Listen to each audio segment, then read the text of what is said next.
If somebody says, hey, I'd love to get started, like, what does it take to build a clone with you? Can you just take them through the process?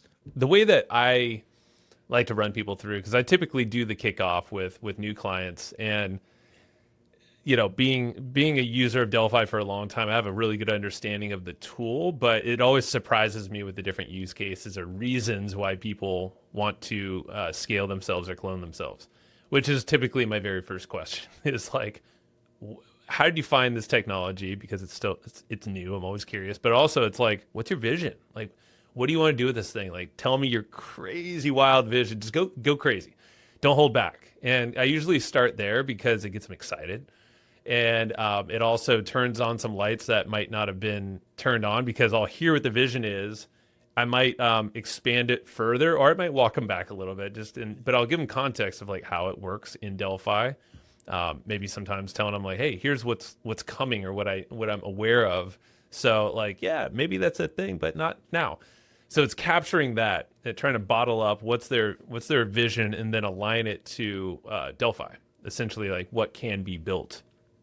During that call, I stole this but I do credit it to Dan Sullivan. His whole thing of like, all right, so paint a picture. Now that we have your big vision, let's focus on like what's the priority use case in your business. Typically, people have like one or two, and typically it's their members area.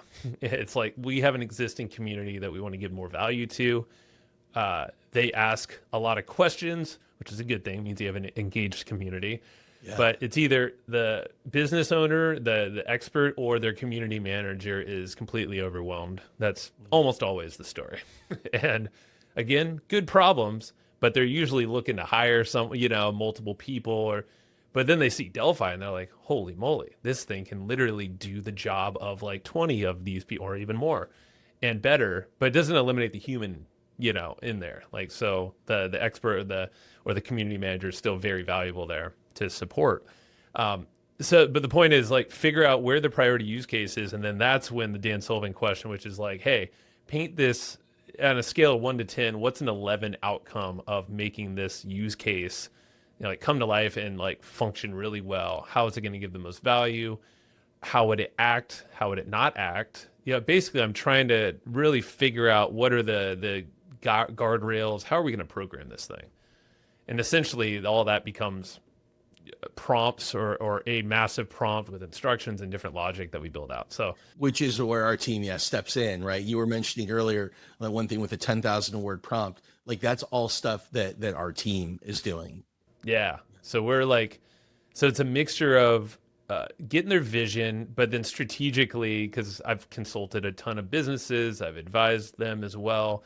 I have a marketing mind. So I'm thinking of this as a journey, which when I tell people this, I don't think they're expecting it. They're probably expecting some like tech guy, is like, oh, AI build team or from Delphi. But it's like, no, they actually like get super jazzed up when they hear, oh, you're a marketer. Okay, perfect. Like I need all the help.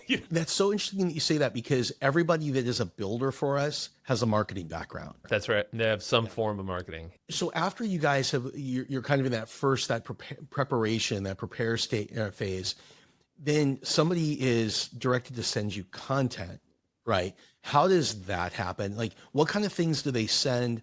Where do they send it to? How's all that work? Yeah, and the content is I always say this is the biggest lift on the person, like so the business owner coming to us, which makes sense because they hold the content.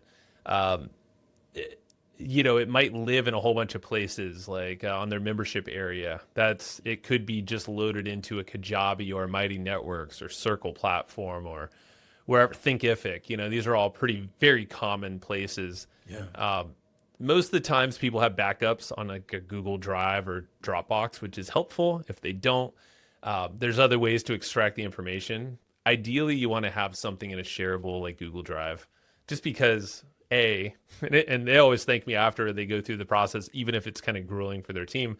You have a backup of your stuff. You're not like platform dependent anymore. And Yeah. literally, I've never had one person say this was a bad idea. Like, there's like, yeah, I've been waiting for the point, the moment this had to happen. Joe, would you say that this is probably, when it comes to timing on a project, this is probably what slows things down the most, is somebody's really enthusiastic and then it comes to pulling together their data and sometimes will wait weeks. Yeah, they're trying to get their assistant or themselves or whoever hires someone even to do this sometimes.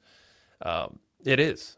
A lot of times though, I mean, luckily we're fortunate enough with Delphi where we get given we're basically like we're onboarding the top tier clients, which is awesome. So a lot of them are pretty organized or they have a team that can get it done fast, but still there's a content lift. So I'd say, yeah. And even if you're not doing Delphi, like have your content somewhere because any kind of AI, it's going to come in handy.